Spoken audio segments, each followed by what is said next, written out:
प्यारे बच्चों नमस्कार। प्यारे बच्चों, आज हम लोग सर्वेश्वर दयाल सक्सेना का जीवन परिचय तथा इनके द्वारा लिखी हुई कविता का अध्ययन करेंगे। आप सर्वप्रथम इनका जीवन परिचय देखिए। सर्वेश्वर दयाल सक्सेना का जन्म उत्तर प्रदेश के बस्ती जिले में सन 1927 में हुआ। उन्होंने इलाहाबाद विश्वविद्यालय से उच्च शिक्षा ग्रहण की। आरंभ में उन्हें आजीविका हेतु काफ़ी संघर्ष करना पड़ा। बाद में दिनमान के उप संपादक एवं चर्चित बाल पत्रिका पराग के संपादक बने। सन 1983 में उनका आकस्मिक निधन हो गया।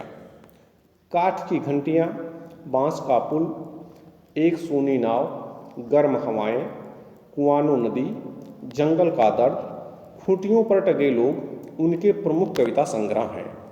नई कविता के प्रमुख कवि सर्वेश्वर दयाल सक्सेना ने उपन्यास, नाटक, कहानी, निबंध एवं प्रचुर मात्रा में बाल साहित्य भी लिखा है। दिनमान में प्रकाशित चरखे और चरखे स्तंभ के लिए सर्वेश्वर बहुत चर्चित रहे हैं। उन्हें साहित्य अकादमी पुरस्कार से सम्मानित किया गया। सर्वेश्वर के काव्य में ग्रामीण संवेदना के साथ शहरी मध्यवर्गीय जीवन बोध भी व्यक्त हुआ है। यह बोध उनके कथ्य में ही नहीं, भाषा में भी दिखाई देता है। सर्वेश्वर की भाषा सहज एवं लोक की महक लिए हुए है। संकलित कविता में कवि ने मेघों के आने की तुलना सज कर आए प्रवासी अतिथि दामाद से की है। ग्रामीण संस्कृति में दामाद के आने पर उल्लास का जो वातावरण बनता है, मेघों के आने का सजीव वर्णन करते हुए कवि ने उसी उल्लास को दिखाया है।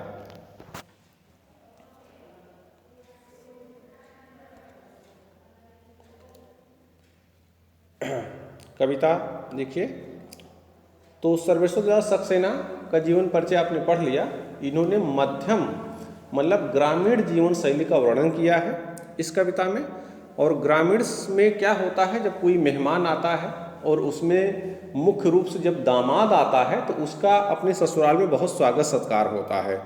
और पहली बार आने पर तो बहुत ज़्यादा होता है। पहली बार कब आता है दामाद? पहली बार ससुराल में दामाद आता है दूल्हे के रूप में आता है और उसके साथ बहुत सारे लोग होते हैं, है ना। इसलिए उसके आने पर किस प्रकार का माहौल होता है, किस प्रकार का वातावरण होता है, इस चीज का वर्णन कवि ने अपनी कविता में वर्णित करने का प्रयास किया है। आप देखिए। मेघ आए बड़े बन ठन के समर के, आगे आगे नाचती गाती बयार चली, दरवाजे खिड़कियां खुलने लगी गली गली, पाहुन ज्यों आए हों गांव में शहर के, मेघ आए बड़े बन ठन के संवर के।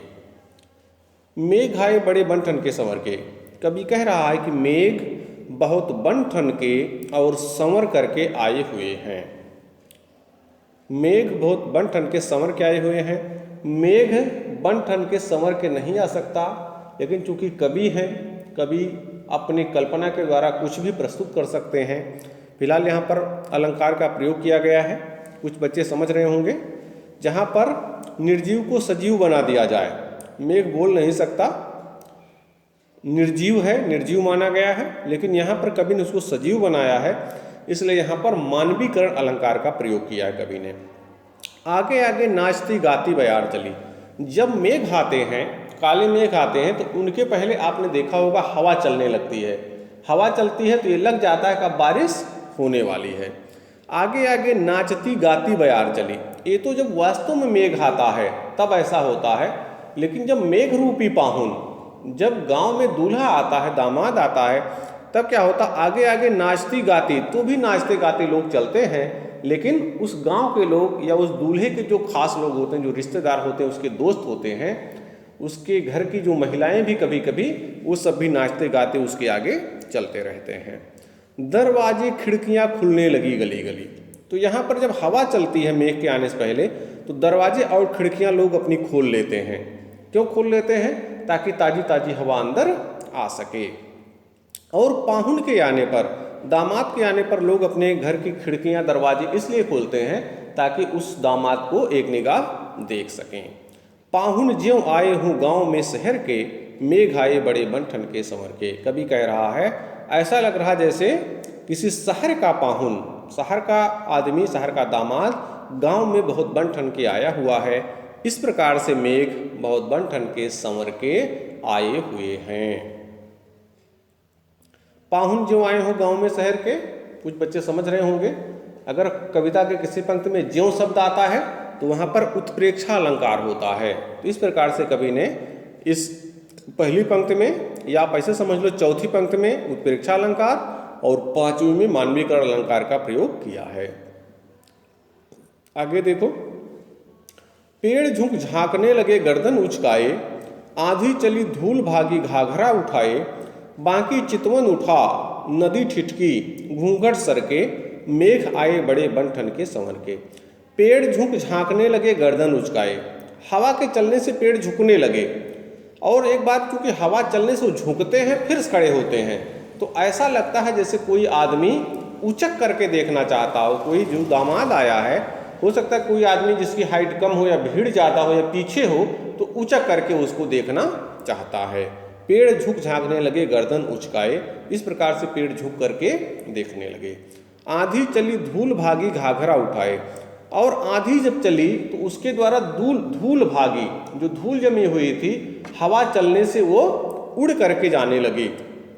और यहाँ पर क्या होता है, आंधी चली धूल भागी घाघरा उठाए, गांव में जो गांव की लड़कियां होती हैं, जब भी ऐसा अवसर होता है और जब पता चलता है दूल्हा आ गया, तो खुशी के मारे वो दौड़ करके जाती हैं और अपने घर वालों को बताती हैं कि देखो बारात आ रही है या दूल्हा आ रहा है। बाकी चितवन उठा नदी ठिठकी घूंघट सरके, नदी जिसको नायिका का रूप बताया गया है, बाकी चितवन उठा, उसने अपनी नजरों से तिरछे देखा। नदी ठिठकी, नदी रुक गई। नदी क्यों रुक गई? क्योंकि हवा चल रही है, हो सकता हवा विपरीत धारा से चल रही हो, तो जो धारा नदी बह रही थी उसके विपरीत हवा चलने के कारण वो नदी की धारा थोड़ा सा रुक गई। घूंघट सरके, और हवा के चलने से घूंघट भी सरक जाता है। एक बार तो हवा के चलने से सरकता है, और दूसरा जब वो महिला जो घूंघट की है कुछ देखना चाहती है तो भी अपने घूंघट सरका लेती है।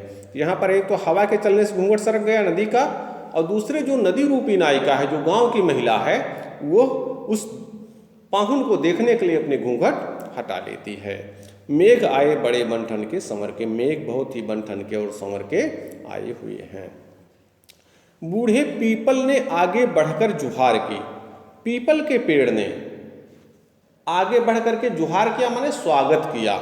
गांव में भी आप लोगों ने देखा होगा, जब बारात आती है तो बारातियों के स्वागत के लिए सर्वप्रथम जो घर के बड़े बुजुर्ग होते हैं, जो सम्मानित लोग होते हैं, उनको आगे किया जाता है और वो बारातियों का स्वागत करते हैं। बूढ़े पीपल ने आगे बढ़कर जुहार की, बरस बाद सुध लीन्ही, बोली अकुलाई लता ओट हो किवाड़ के। अकुलाई लता किवाड़ के पीछे से बोल रही है कि बहुत दिनों बाद आपने मेरी सुधि ली है। वो एक तरह से जो दूल्हा है, पाहुन है, उस पर व्यंग कर रही है कि बहुत दिनों के बाद तुम्हें बहुत दिनों के बाद तुम्हें हमारा ध्यान आया है। हर्षाया ताल लाया पानी परात भर के, और खुश होकर के जो ताल है वो पानी परात में भर के ले आया है। बारिश चूंकि हो रही है, मेघ आए, उसके द्वारा बारिश हुई, बारिश होने से जो तालाब है वो पूरी तरह से भर गया। तो ऐसा लग रहा जैसे मेघ रूपी मेहमान का स्वागत करने के लिए तालाब परात, जिस प्रकार से गांव में परात में पानी लाते हैं मेहमान का पैर धुलने के लिए, ये परंपरा अपने गांव में पहले रही है। पहले जब बारात आती थी तो पूरे बारातियों का पैर धुला जाता था। कुछ लोग ऐसे होते थे, वो उनका काम ही वही होता था, वो पूरे बारातियों का पैर धुलते थे। फिर दूसरी टीम होती थी जो उनको पानी पिलाती थी, आगे उनका स्वागत सत्कार करती थी। लेकिन कुछ लोग ऐसे होते थे, एक टीम होती थी जो लोगों का पैर धुलती थी। वही परंपरा, उसी परंपरा का निर्वहन करने के लिए कवि ने यहाँ पर कहा है कि यहाँ पर मेघ आए हैं, तो मेघ का स्वागत कोई आदमी नहीं कर सकता, इसलिए मेघ का स्वागत करने के लिए, उसका पैर धुलने के लिए तालाब ही आया है, खुद पानी खूब भर के। क्योंकि मेघ भी लंबा चौड़ा, तो तालाब भी पूरा लंबा चौड़ा और परात पानी भर के लाया हुआ है। मेघ आए बड़े बन ठन के संवर के, मेघ बहुत ही बन ठन के और संवर के आए हुए हैं। क्षितिज अटारी गहराई दामिनी दमकी, बादल के गरजने से, बादल जब आते हैं तो बिजली चमकती है, क्षितिज अटारी गहराई, क्षितिज माने जहाँ पर धरती और आसमान मिलते हुए दिखाई देते हैं, क्षितिज अटारी गहराई दामिनी की, और अंधेरा सा हो जाता है। अटारी माने महलों पर अंधेरा सा हल्का लग जाता है, जो क्षितिज अटारी गहराई दामिनी की, और बिजली चमकने लगती है। आप लोगों ने देखा होगा जब भी काले बादल आते हैं तो बहुत बार दिन के दोपहर में भी बादलों के आने पर अंधेरा हो जाता है और लगता है कि जैसे रात होने वाली है और बिजली चमकती है। हालांकि हो सकता है कुछ देर बाद मौसम सही हो जाए, लेकिन कभी कभी ऐसा होता है जब मेघ आता है तो इस प्रकार का वातावरण बन जाता है। अब देखो ये तो मेघ के आने से हुआ, और वैसे जब गांव में बारात आती है तो भी लाइट होती है। लोग कम से कम कुछ लाइट का प्रबंध करते हैं, डेकोरेशन करते हैं। आप लोगों ने देखा होगा लाइट लगा दी जाती गांव में, ट्यूबलाइट बहुत दूर तक जहां बारात रुकती है और घर से लेकर के बारात तक ट्यूबलाइट और अच्छी लाइटें लगा दी जाती हैं। तो क्षितिज अटारी गहराई दामिनी दमकी, बिजली चमकती है, क्षमा करो गांठ खुल गई अब भ्रम की, और क्षमा करो गांठ खुल गई अब भ्रम की। जो मेरा भ्रम है, वो मेरा ख्याल जो नायिका है, लता रूपी नायिका, वो कह रही जो मेरा भ्रम है वो खत्म हो गया। क्षमा करो गांठ खुल गई अब भ्रम की, भ्रम रूपी जो उसके अंदर एक गांठ बन गई थी। कौन सा भ्रम था? उसको यह भ्रम था कि मेरा जो पाहुन है, मेरा जो नायक है, मेरा जो पति है, वो मेरा ध्यान नहीं रखता, मेरी खोज नहीं लेता है। उसका जो ये भ्रम था ये खत्म हो गया, क्योंकि पाहुन खुद ही गांव में आ गया। बांध टूटा झरझर मिलन के अश्रु ढर के, मेघ आए बड़े बंठन के संवर के। बांध टूटा झरझर मिलन के अश्रु ढर के। बांध टूटता है कैसे?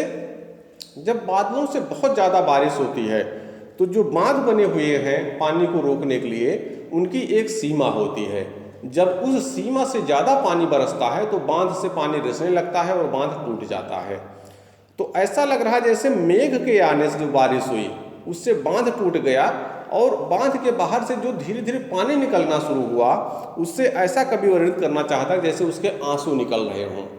यहाँ पर व्यवहार में जो नायिका है वो क्या है, खुश हो जाती है, और उसकी खुशी के आंसू उसकी आंखों से निकलने लगते हैं। क्यों? क्योंकि उसका जो भ्रम था कि मेरा पति, मेरा नायक मेरा ध्यान नहीं रखता है, उसका ये भ्रम टूट गया। बांध टूटा झरझर मिलन के अश्रु ढर के, मेघ आए बड़े बन-ठन के संवर के। और इस प्रकार मेघ बहुत ही बन-ठन के संवर करके गांव में आए हुए हैं। मेघ आए बड़े बन-ठन के संवर के। तो पर बच्चों आप एक बार इसका अध्ययन कीजिए, इसके प्रश्नों का उत्तर आपको अगले वीडियो में बताएंगे।